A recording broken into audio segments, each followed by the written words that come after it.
Hey, good morning, everybody. Hope you're well. Day 3 now of this new routine that we're under. I'm getting ready to get my workout in for the day and get up and move and get some vitamin D, get out in the sun. And before I do, I wanted to share with you something that's been in my heart a little bit that I think many of you may be struggling with. It's something that I struggled with, and that is this idea of our identity. The fact that your seasons have been postponed and there's the threat there that they may be canceled altogether.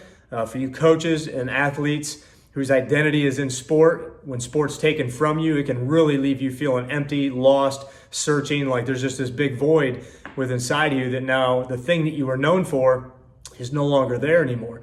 And I struggled with this quite a bit. Let me unpack this for you a little bit. When I retired from the Marine Corps, I had done 21 and a half years as a Marine. Everywhere I went, it didn't matter where I was known as a Marine. There was this title that was applied to my life, and you're the same way. You're known as a coach wherever you go. You are a track star or a football player wherever you go. People know you for that. And when my career came to an end and I decided to retire, I felt like my identity was being ripped from me. And I think many of you are feeling like that right now, that this coronavirus, COVID-19 situation has ripped from you your identity, and it's you're struggling with how to replace that void. I'll share with you that when I was going through this, one of the things I was almost kind of convicted of and feeling like I was in shame over was this idea that like I didn't want my identity to be in the Marine Corps. I wanted my identity to be in Christ.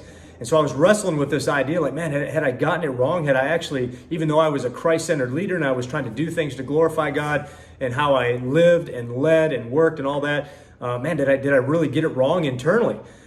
And thus, as I begin to kind of really just spend some time thinking, studying, praying about this, here's what I know. And that is that first starting in the world, you, of course, are going to be known for what you do in this world.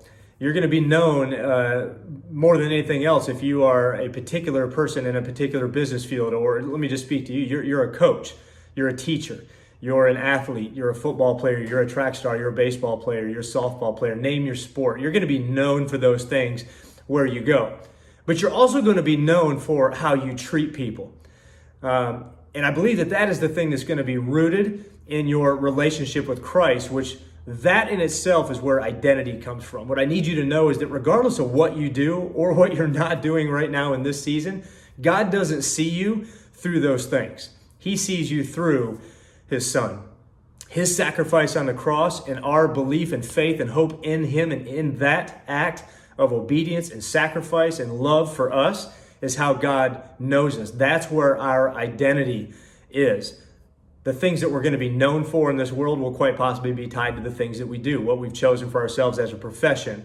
That's just natural. So I want to encourage you in this fact that if you're struggling right now and you got this void, it's natural, it's okay. Something that is a major part of your life has been taken away. As an athlete myself, when I have been injured and I couldn't do this thing that I wanted to do, I was a different person.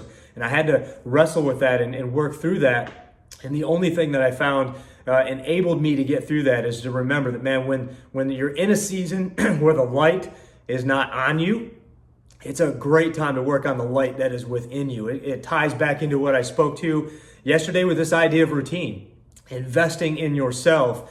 And you can still be an athlete. You can still be a coach. You can still work on your craft, even though there's not an actual sport that is racking up points on a scoreboard or stats in a stat sheet.